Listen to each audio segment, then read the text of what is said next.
We'll just kind of shoot the shit, let a few people get to watching. I don't know how many we'll have. It's a little later, but you never know. Yeah, I was one time I did a live stream at like 11 o'clock, just so I could yeah. have it up. It's easier to live stream it than it is to upload the video later. And shit, what do you know? There was like 15 people watching. It was like Well, is there almost some way midnight. I could share it on the mine too right now while you're doing it live? Yeah. Let me see if I can tag you in it. Are you And doing it live on your Burning Daylight Facebook page? yeah, yeah, it's on the Burning Daylight page. So, and Have you already got we it got a started? couple Oh, people yeah, here watching it right now. is. Send that chair. You're calling me. Keep showing. All Oh yeah, right, yeah, I got it now. cool. Well, what's up, Daylight Burners? How the hell's it going? Uh, we're back again tonight for a special edition of Burning Daylight with Cowboy fashion reporter Mr. Shawn Williams, Pearl Highly Snap trained, Fever, highly trained cowboy fashion reporter. highly trained Cowboy fashion reporter, best Yeah. in the business. Might be the only one in the business because nobody else dares try it because he's that damn good. How the hell you Exactly. been, man? Man, I've been just living a clean life, just scooting right on down the road. I've been up here at Capitol for 3 weeks. We've been shipping and doing a little manual labor, about to get worked to death by my old compadre here. But we're surviving. We're going to ship a few more next week for Right on, Pete man. Bond. Yeah, But it's weather's been it's nice. Everything. perfect. That's the way we like it. Boy, the cattle are starting to move this time of year. It's old fall works is picking right on up, ain't it? Yes, sir. Yep, I'm glad Yeah, you come we up here out of that Oklahoma heat. is it how hot is it down there still? It's about 3 degrees cooler than the pits of hell right now. No, I think Just it's nice here. No, I think it's cooled off down there at Sulphur too, but it's real nice here. It's been 39 in the morning, 65, 70 in heck yeah, the hell yeah. that's What that's like about you how bring it's more been here. Yeah, it's I think it was about 70, 75, 76 degrees, but it was like 39, 40 this morning. Just nice. It's been really yeah, nice. Dry, but it's I guess if it's gonna be dry, it might as well be pleasant. yes sir. Well, what's the story on your pearl snaps today? Well, this is a Spanish Mediterranean powder that I've got on, and I've had this shirt a long time. It's one of my favorites, but I'm real partial to solid color pearl snaps. Brandon's got on a domesticated orange and Julius pearl snap with the extra long pockets. I'm pretty impressed with these pockets. Those are the most luxurious. They've even got double pockets. They've got pockets underneath the pockets. Now, I wasn't aware of these Oh pearl snaps. shit, that's Yeah, it's pretty impressive. what is this sorcery? I That, know. that looks like it might be able to hold one of these damn monstrosities that we call a cell phone nowadays and not fall out. No, I've had to build me a purse That is a myself. So, genius. yeah, it is. It's a genius. it's Now, wait. Now, AJ, do you have any pearl snaps? it's Yeah, I've even got AJ turned. When I came up here, AJ wore nothing but button ups. We've had lots of one-on-one consultations in the evenings over whiskey, and AJ is really coming around. I'm proud of him. He's stepped up a notch or two in the fashion, and he's got on a rugged. Well, it's the Iron Man of pearl snaps, the rugged Wrangler blue denim. Good for any vintage. Cody, oh what about you? heck yeah. Cody, see, Cody just showed up. I'll get on it. I'll get on it. We've been in East Texas. It's wonders he's Oh, learning that's- that. Yeah. He must have lost his overall. Yeah.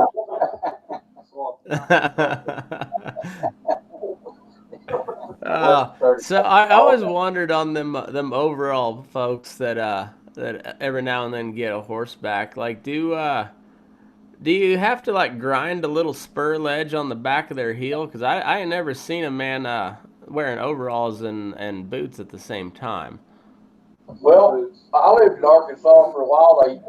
That was back in the late '80s. When you crossed the border, they confiscated your shoes and mandatory gave you overalls that you had to wear. I don't know what law. It was pretty rough. I think they also forced you to marry your sister at some point too. It was highly recommended. Well, they're not forcing it. Right. When you got Highly recommended at gunpoint. Yeah. Oh shit. So what's you've been kind of busy here lately. We've been trying to set this up for a little while, but we're finally here, and you got a got my book out. It's called Where the Wind Always Blows. It's got 33 heck yeah. or 34 of my original poems and stories, and it's got the illustrations are worth buying. Mike Capper, a good friend of mine from South Texas, did all original artwork in it, and it's got pen and inks and watercolors and oils, and he's just really good. He's like the modern day Will James. That's awesome. All his life, he's a military, he's a Marine veteran, and he's one of the best going as far as cowboy art. And it's surreal. He can sit there and freehand it, and he's lived it, and everything's right. That's what I like about him. Whether it's a pitching horse heck or yeah.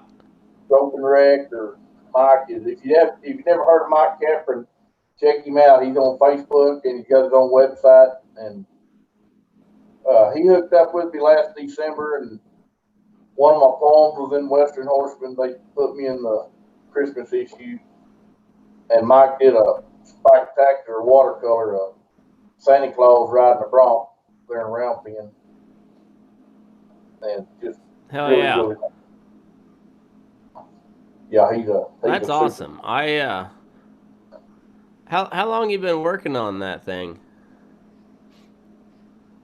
Well, I don't really know. I didn't know I was going to write one, I guess, when I started. So some of these I wrote 6 to 7 years ago, and then I don't know. The last year, I've been really trying to get it going, and Mike really humped up and helped me.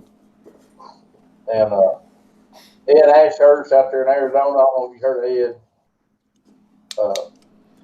He's pushed cows all his life out there. He's written, I think, 10 books. And Ed got me hooked up with the old gal that helped put them together, and just finally got working, and hopefully I get another one out here before long. Well, that's awesome. I'm going to try to get Amarillo with them, and I've got a good relationship with Western Horsemen, so I very possibly could be at their booth at Amarillo doing a book signing, and hopefully at the NFR trade show this year. Once during some part of that week, I'll be at the Western Horseman booth doing some book signing. So we're looking forward to that. Awesome. Yeah, that's really cool, man. When I started watching your YouTube videos, because if I remember the first one, I think you were reading straight from your little notebook that you probably wrote it down in. Yeah. And it was about calving heifers being a young spring chicken all full of piss and vinegar, and then how just slowly but surely over the course of calving season that stretched out to about 9 months long, you wanted to shoot every cow in the country, and I don't know how many people I sent that to, but that's so that did that particular story make your book? Yeah, it's in my book. I'll find it. I'll read it to you. Heck yeah. I took that Yeah, from that was several of my own winners doing it, and then listening to lots and lots of people. It's kind of long, but I read really fast. Oh, don't worry about it. We got time. You bet. There's a picture of Mike there too. He'd offer. This is called Journal of My First Winter, Kevin Heifers. Well, the ranch I worked on about 200 head first calf heifers bred the low birth weight bulls. They should start spitting them out January 3rd. The bulls are on 60 days, so we should be done around the first part of March. Black Angus with a few red Angus on them. I never calved heifers before. I heard it was a lot of work, but I'm looking forward to the new experience. December 6th, received heifers at my camp, turned them out in a little 120-acre trap. Pretty open, creek runs through part of it. Should be easy to see them in there. 10 or 12 of them red Angus sure got a lot of them lean look about them. Sure going to be good on my coach, prowling these girls every day. December 7th, 5:45 a.m., rode my nice little 2-year-old with 8 saddles to kick the heifers to water. Sure was a pleasant morning, 38 and clear. I was one short. I find her laid down in the back corner, one of them red Angus heifers. A white back leg sticking out of her. Well, that's awful early. I don't think back legs are supposed to come out first, and I've never heard of low birth weight Charolais bulls. Probably a freak deal. Finally got her pinned in a big dead Charolais bull calf. Pulled out of her about 3:30 that afternoon. Got done feeding my country about 10 o'clock that night. December 16th, it got cold, 8 degrees. Pulled another one this morning. That's 6 now, 4 Charolais, 2 spotted, 3 of them live. Notice some of the heifers have old brands that are different. Wasn't supposed to start calving until January. I guess you never know what to expect with heifers. I'm learning a lot. This experience I'm getting will sure pay off later on. December 26th, spent Christmas Eve with the heifers and Christmas. Them red Angus hussies have no respect for horse or man. Had to catch 5 so far. They'll stick their head through the damn gate and then turn around and run off with a calf hanging out of them. January 4th. Yesterday was when them dadgum heifers were supposed to start calving, and 28 of them already have. I pulled 19 of them, 7 live, 2 heifers dead, 3 more that won't take their calves. Between feeding my country bottle calves and pulling these dadgum low birth weight calves, I've been sleeping while I walk to the damn barn to catch a horse. Well, I knew it wasn't going to be a cakewalk. Tough it out. Spring will be here before you know it. January 21st, I'm smoked. Everything I own is sticky and smells like afterbirth. Finally had one of them sorry-ass, hollow-eyed, water-headed, roots full, crossbred limousine bitches spit her giant Charolais cross bull calf out by herself. Then she ran over him, hooked him in the fence till she broke her front leg, got him cast up, then tied her down, and milked her to got some colostrum. I got a little bit down him right before he died. February 14th. Hard freeze last night. Northern come in with some freezing rain. Then the bottom dropped out. Must have been 16 below at daylight. Wonder what feedlots are paying. Lost 4 calves, 2 black heifers. I guess they froze to the ground. I'm thinking about lying down beside them. March 2nd. Should be getting close to being done with these sorry-ass, spoiled, dying, running off, weak-hearted, cross-minded, no calf having sons of bitches. But there's 22 of them still heavy bred. I'm looking into a yearling outfit down on the Mexican border. March 13th. 11 damn heifers still having calves. Lost 38 calves and 12 heifers. Slept maybe 9 hours in 3.5 months. Cattle need feeding, crippled to them. I bet coach trying to pin them empty-headed, running off, pig-eyed, calf-hating, man-hooking, granite-headed limousine bitches. Wonder what Walmart pays this time of year. March 27th. Bad day. Boss and his wife came by to see how the heifers were doing. I told him I thought we got hung by a cow trader. I said I pulled everything from a Charolais ready to go to wheat to a dying Holstein cross I'm still feeding the bottle to, while it laid there without having the decency to die. He said maybe I should have got up more to check them. His wife just told me she called the sheriff, and my ex-boss still hadn't got up off the ground yet. I think a lot of people. Oh man, anybody that's ever calved heifers at any point in their life can understand at least a couple of those scenarios. Yeah. And then, we when I did the confined cow calf deal and there at Syracuse, Kansas, we bought about 2,000 head of just sale barn cows right at the tail end of that big drought back in 2012. And they all came out of eastern New Mexico, West Texas, central Oklahoma, and a lot of them was just mesquite cattle and just brush popper cattle, and just the most raggedy bunch of bitches you could throw together, just and no records on any of them, and my God, bad bags, bad eyes, no mothering bitches, and mean. The ones that didn't mother, they're about half bred with a tiger, I believe, and God damn, it just never ends. You never knew what you were walking into. You bet. Oh. Well, I think we pulled about 115-pound calf out of just a first calf heifer. It just. I don't miss that at all. I don't miss that at all. No, sir. It's man, it's just like you get into a bunch of heifers like that, and it's just one train wreck after another. And you'll hear all your neighbors at the time will just be like, "Oh yeah, I've only had to pull one so far, and it was just because it was coming backwards, so it came out real quick." And right. Yeah, I ain't missed it. Well, this fella right here has been for a bunch of my poems. I won't talk about it a little bit, but we've been running together since we was probably 15, rodeoing in high school, and then fired out when we got grown. Worked on several outfits together, and I was going to do one of them poems about me and him whenever you want another one, but of course that's what I do. Yeah, go for it. That ain't been very long. I'm just 27. Right, so right. It was just a few years ago. We the first place we ever went was up in Wyoming to an old Irishman, Van Jolly, and we just hit a lot of places there for a while and had a lot of fun. Some of them I even remember, which is kind of interesting.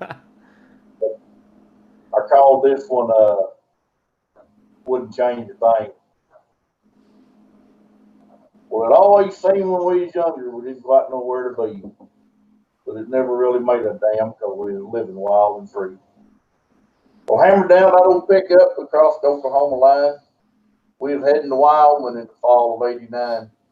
With our saddles tied behind us and our clothes stuffed in a sack, dreams around our shoulders, we didn't know when we'd be back. Had to see them mountains. We had to ride along that rim, looking down at memories we might never see again.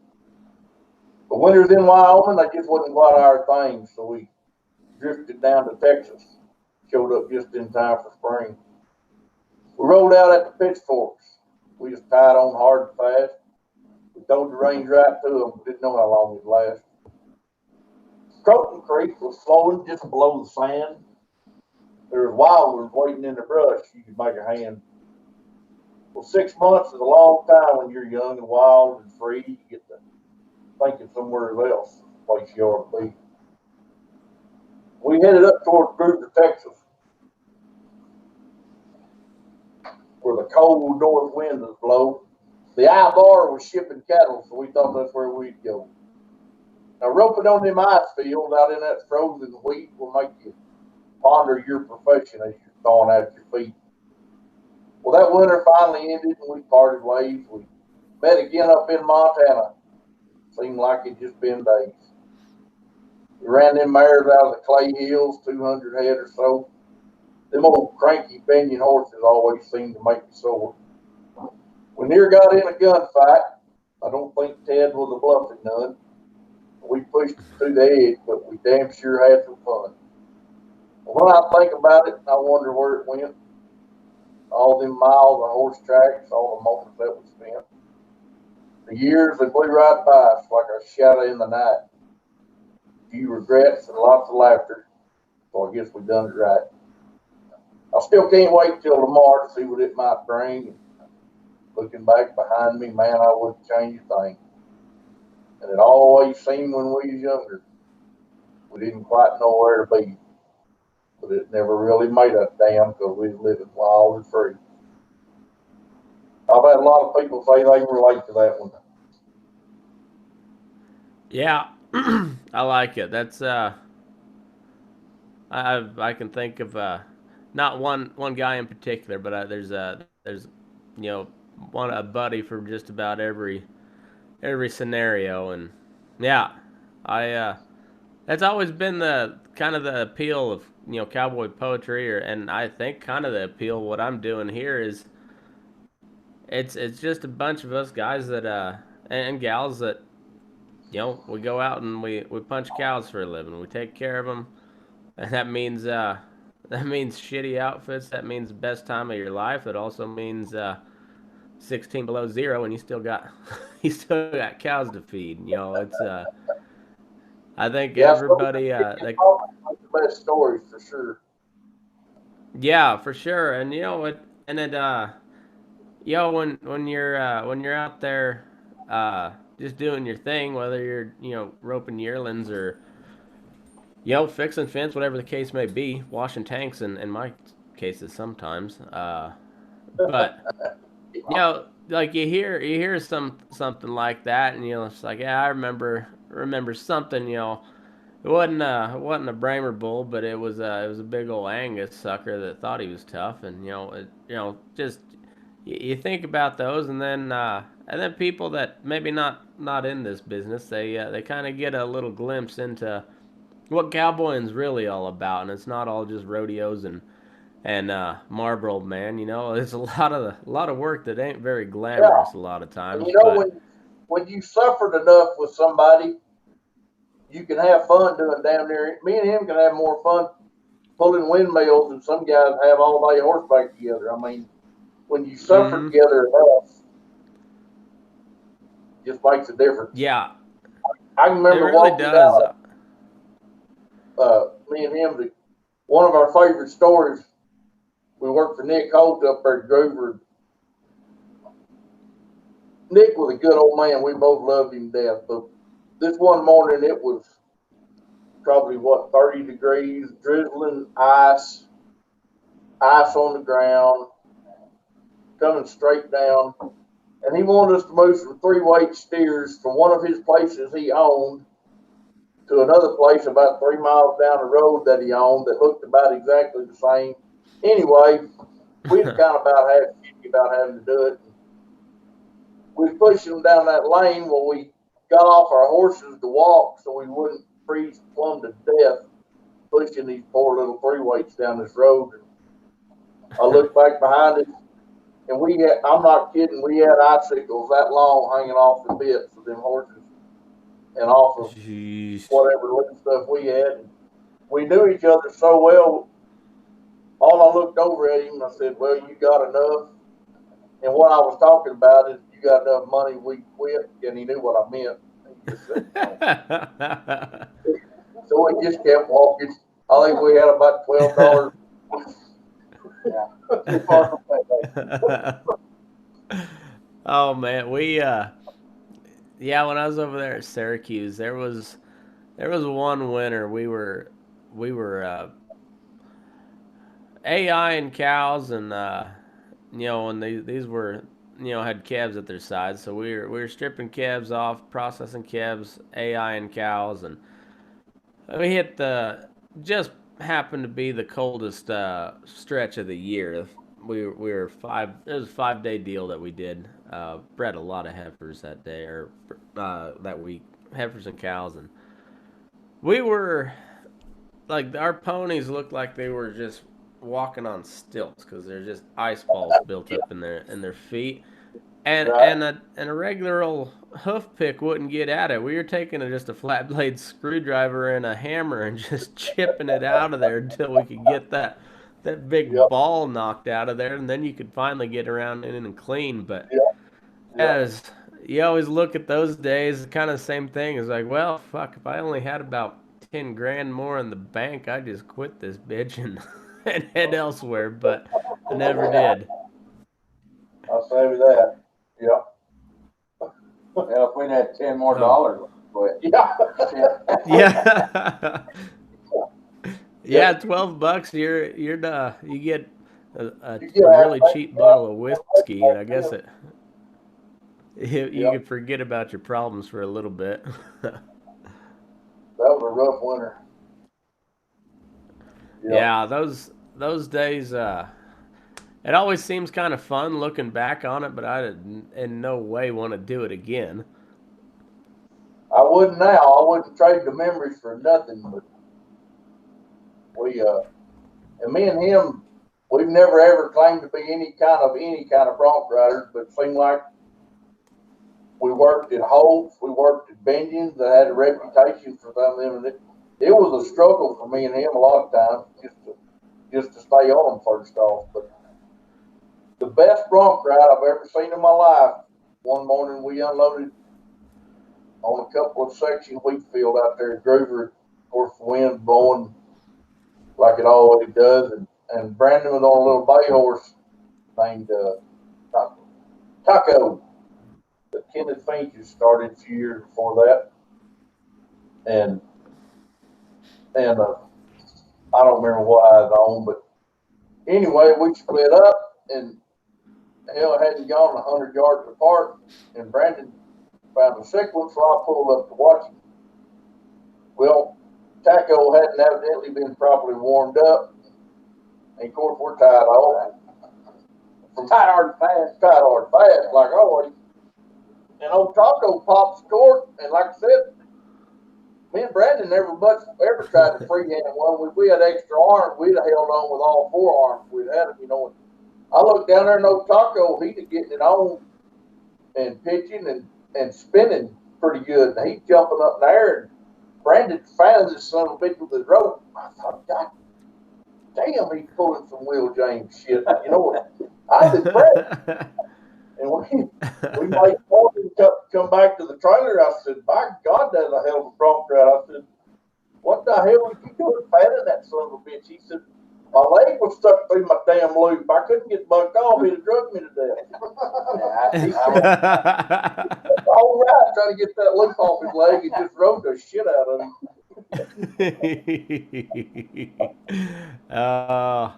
Well, you know, sometimes necessity makes for the best rides. I know there's been a couple of times I'm about halfway off and I see either a cactus or a chunk of concrete or a rock or something coming up real quick, and I'm pulling leather and getting right back up in the middle somehow, some way. I don't care if I gotta stick him in the eyeball. I'm getting back up in the middle.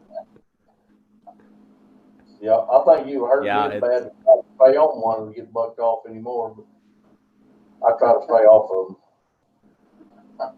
Yeah, I ride a few here and there. I don't, not as many as I used to, but I think my wife likes it a little better that way. Them old Benyon horses were kind of rough. Some of them were just sorry. I've heard that. I've heard that. Some of them were just sorry, and some of them was pretty good. Some of them just wasn't no fun to ride. Some of them were just evil. Some of them were evil.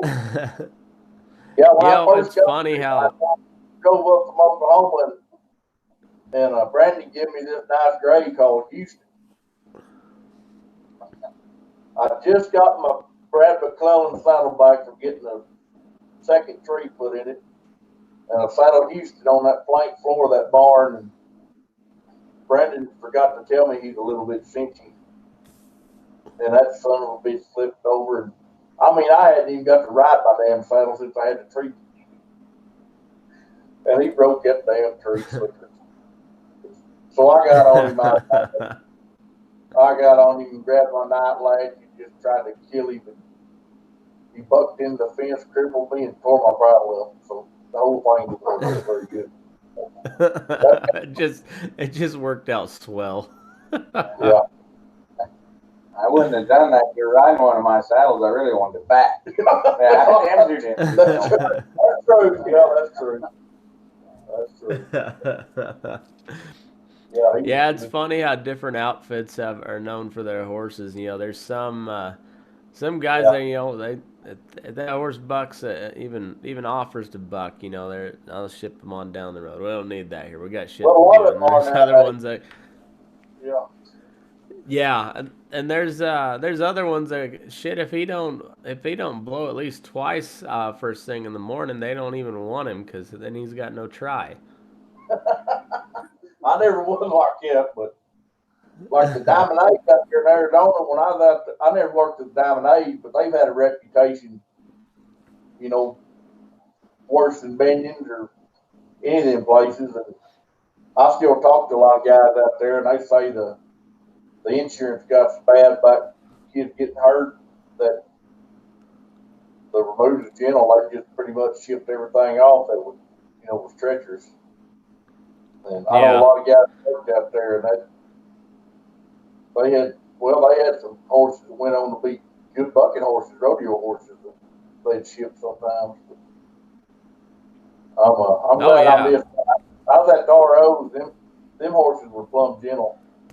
Hell, out of 100 head, there might have been maybe half a dozen that might hump in the morning. They had real gentle. Yeah, I think most outfits are heading that way anymore. It just makes your job easier. It's too much money in it. Yeah, that's for sure. It's there's a lot of money in a good ranch horse, and it just, like I said, it just makes your job so much easier when you're not just saying a little Hail Mary and Our Fathers as you're stepping on. Yeah. Yes, sir. Yeah, the ROs aren't tame anymore. Do what? ROs aren't tame anymore. They swap. Are they not? They move the broncs. Yeah. I didn't know you went after. I did, and I knew a guy that worked with this spring. Well, it don't take long if you don't hire enough help that'll start them broncs. Pretty soon you've got a whole pen of 2-year-old, 3-year-old, 4-year-old, and 5-year-old up in the road. Hell, that guy got fist pumped 4 or 5 times the first 2-3 days. Finally, one broke his shoulder. He went home. Hell,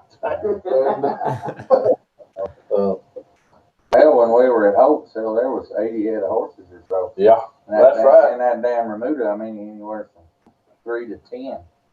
And nobody really knew what they was. No. Nobody stayed there. Nobody stayed there. Yeah. Winter. God almighty, remember that morning we showed up? He said, one of you boys go out there to get on that old gray horse. He's like 25 years old, standing there, corn fat in the stall. He said, Jingle horse. Yeah. Throw it on Jingle horse and go gather them horses. And I had a little saddle in the back of my camper. We hadn't even unloaded our stuff yet. And he looked like an old plug. That cocksucker turned. I did everything I could to stay on him. And I thought, my God, I might have bit off more than I could chew at this son of a bitch. I didn't think that, bro. I remember he got bucked off. He kept bucking back under me. No, I rode him. I remember it like it is.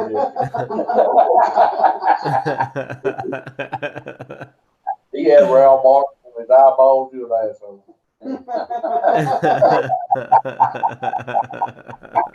He used to come up the fence and liquor when I walked by.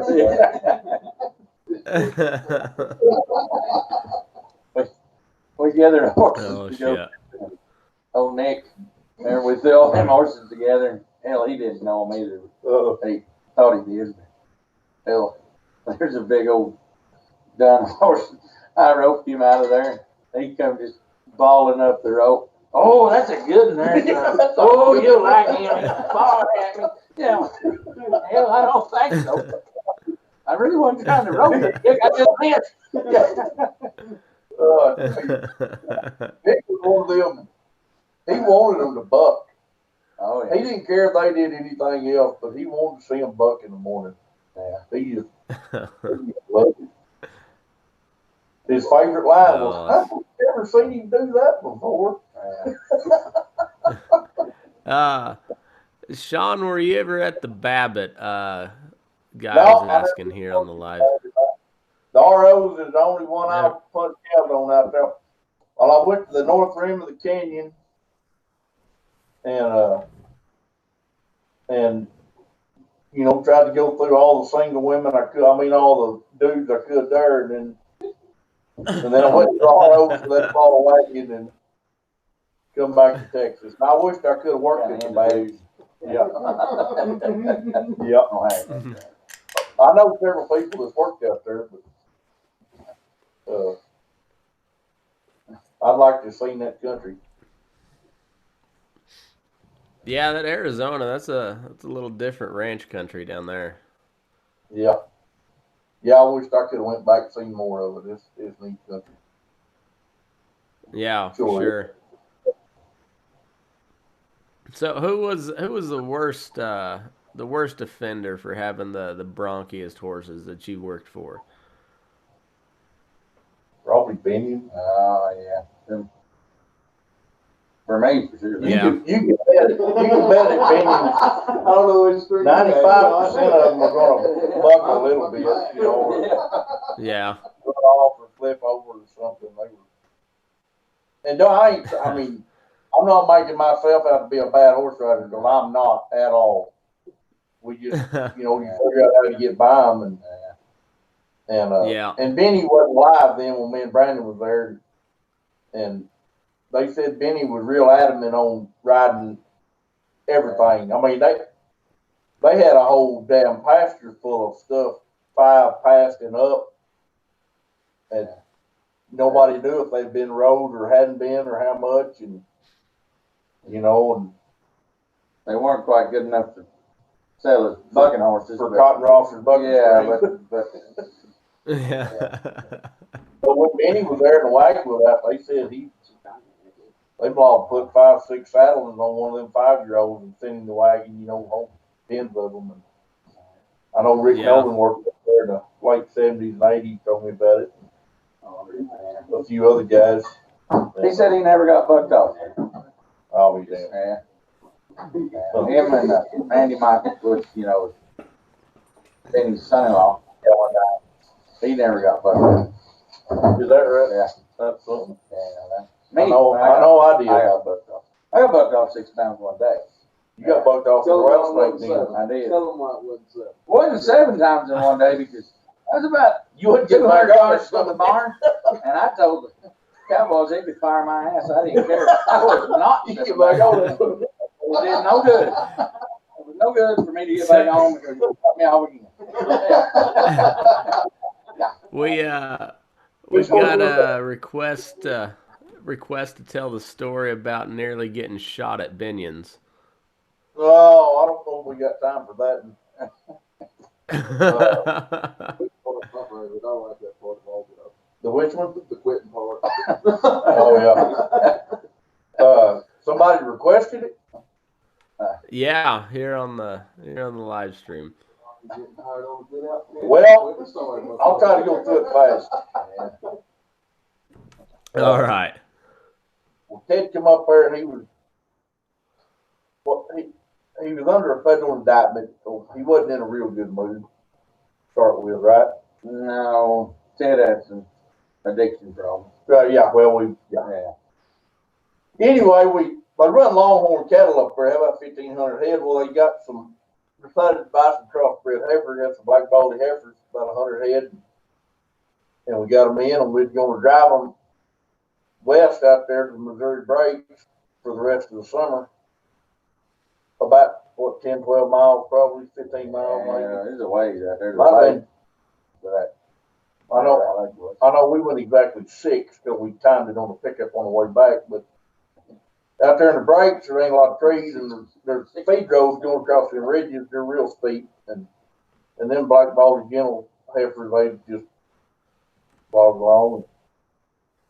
And Ted was there with his wife and his daughter and one of her friends, and his man Brandon and Bruce, Brandon's dad, and Cal Farley, and Gary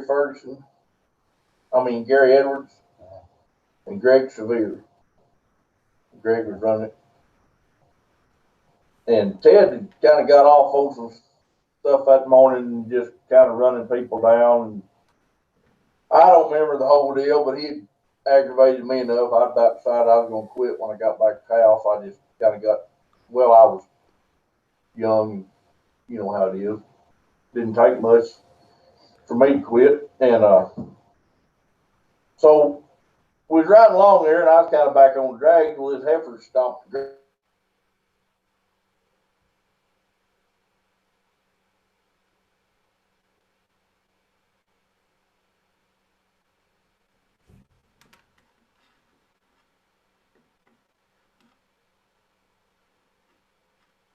People and this and that, which is, you know, punch cows, you don't do that. And he went screaming at me and rode back here to me and just called me everything but a fine young cowboy. He said, Ted read books all the time, what I've been told, all the time. But he said, you don't push cattle from behind, you push it from the side. And he just cussed me. And I don't take cussing very good, but Ted always had at least one loaded pistol on him, big 45, I think he carried Cholos, and probably more than that, and at least two, yeah, for balance, yeah. And I'm pretty sure that Ted had, I don't know if he'd been in some gunfights, but he'd probably come out and won some. I don't know how one-sided it was. Anyway, I don't think the guy was bluffing. I just kept my mouth shut and decided I was going to quit that evening. So we rode on a little more, and I might have been visiting with Brandon a little more than I was watching him cattle by that time because I really didn't give a shit. And this heifer went to grazing again, and I just let her got 100 yards. We basically were leaving her out there in the breaks with no water. And I turned around. I was riding a little 3-year-old cross-loping bronc named Caprock, and I rode back there and kicked her up. Ted started screaming at me before I got back to the herd and called me again, everything but a fine young cowboy. And he fired me. And I heard him clear day. He said, "You're fired, you son of a man." So I just turned around, went to loping back towards the house on that little bronc.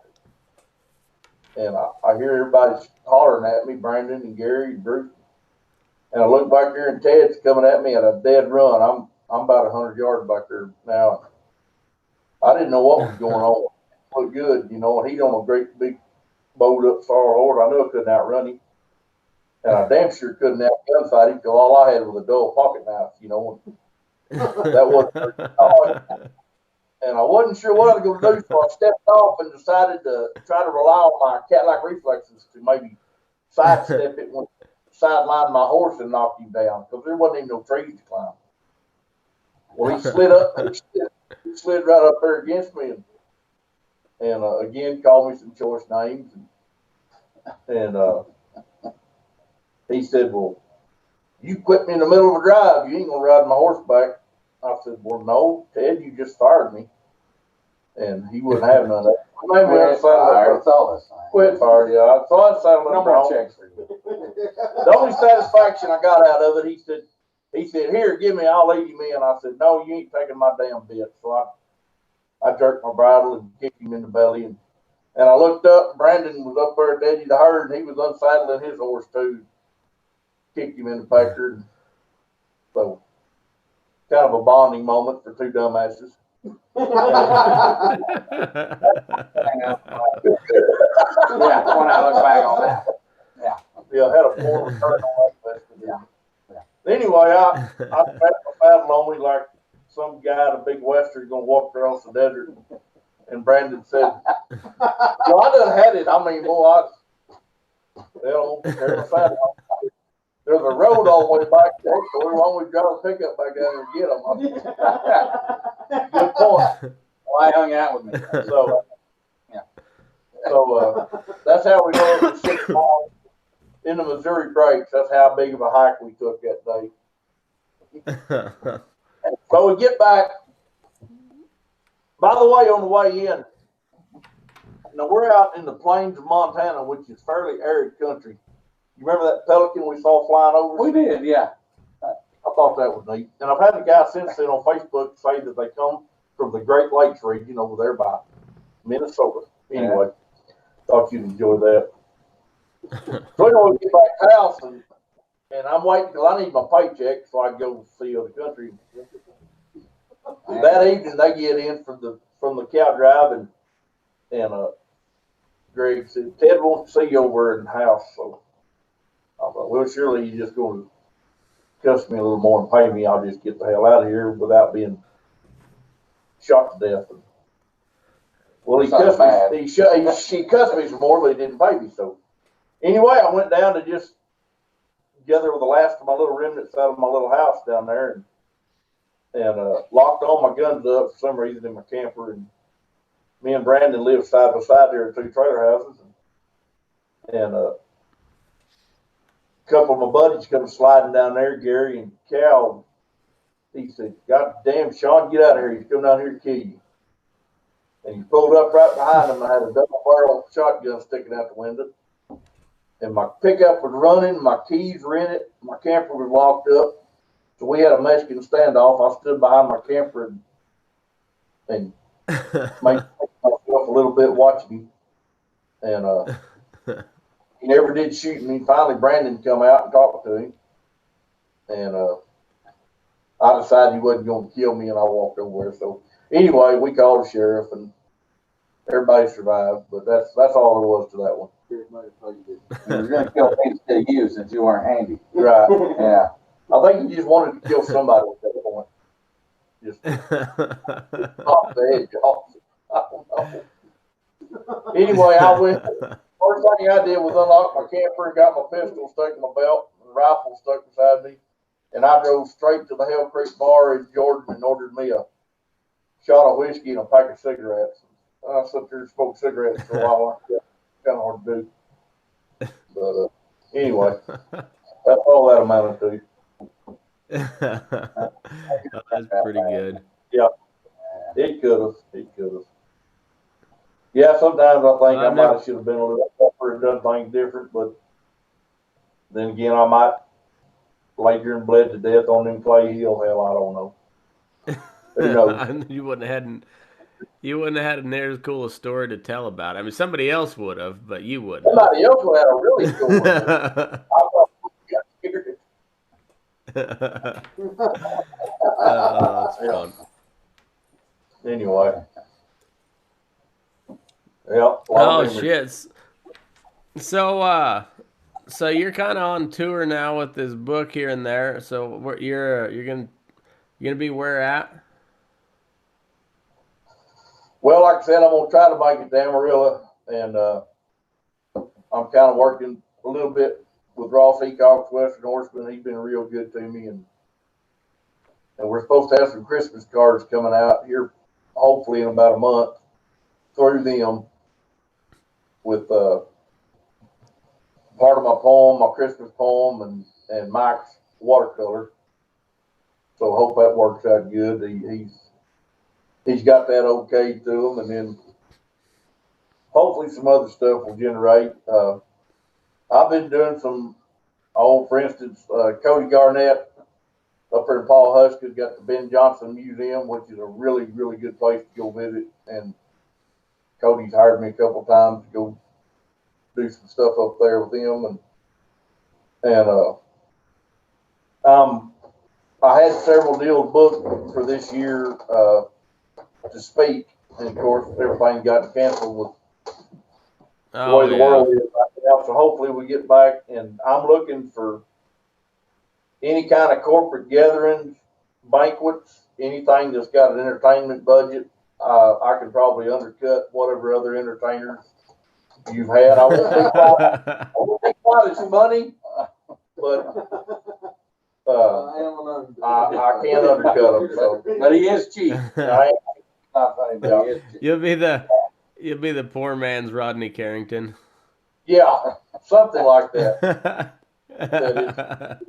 Black comedy, just not quite as funny.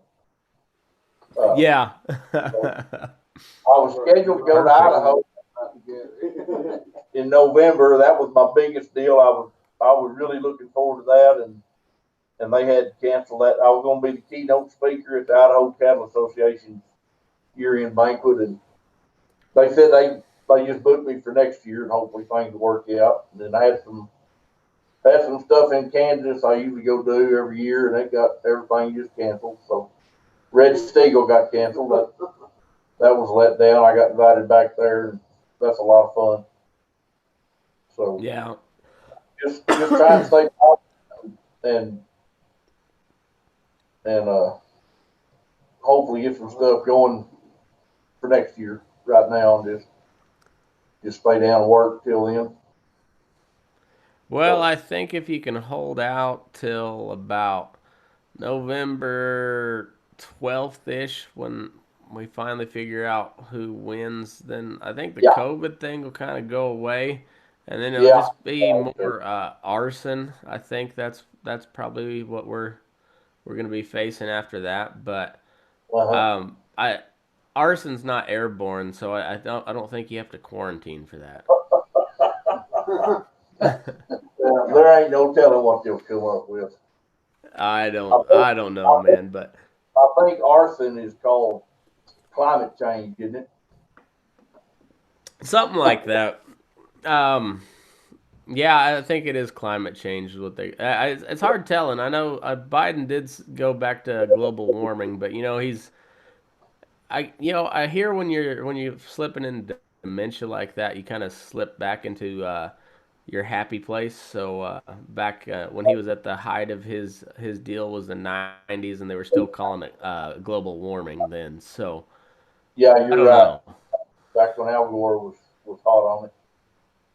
Yeah, he didn't look so last night. It looked like he had a headache most of the time to me. yeah, he he didn't completely shit his pants. So that's a win for Joe Biden. I guess so. And honestly, it's kind of a win for both of them. They're both ancient as shit. So it's if neither one of them shits their pants, that's probably a win for America. Yeah, that is true. Yeah, that's true. That is true.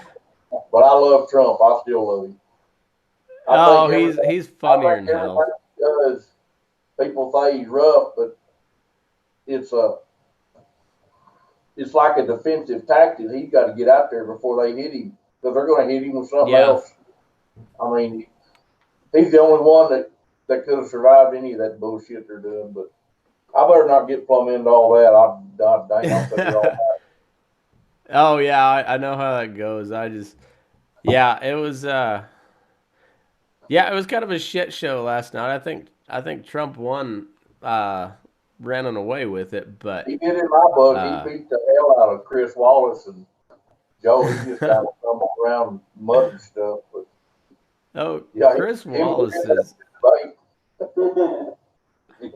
I think Chris Wallace was the big loser of that debate. I don't even think Biden won or lost as much as Chris Wallace, but I think you're right. Well, shit, man, it's getting kind of late. So, where can everybody find you? Where can they buy your book? All that good stuff. Well, my public page is Pearl Snap Fever on Facebook, Pearl Snap Fever, and YouTube. And then I've got a website too that's built, but I don't know if you can order stuff. I need to get back on that. And I'm selling all kinds of caps too. Got Rodeo Naked, Not Today Asshole, which is good for all the negativity in your day. That's just a good all-around hat. Oh, it is.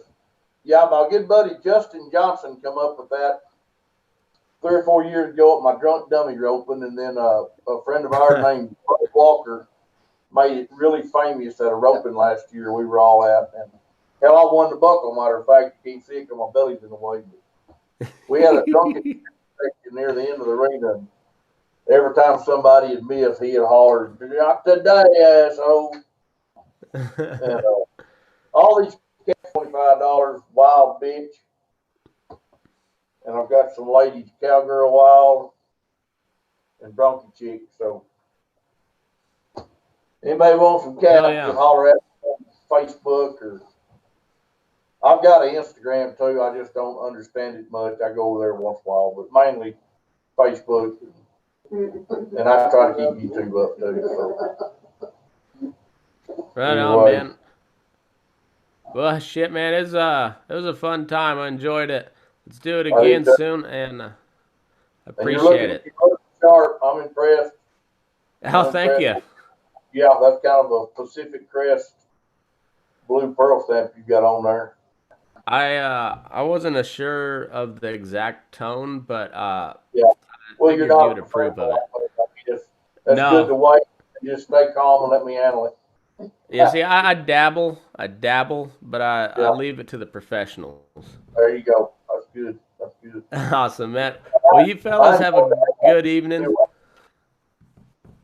Do what? He said you have a good evening. Oh. Yeah, I think that's what he said. Yeah, so you fellas have a wonderful evening. I appreciate your time. It's been a lot of fun. And move your ass. We're burning daylight. See you later. See you, fellas. You bet. Adios. Thank you.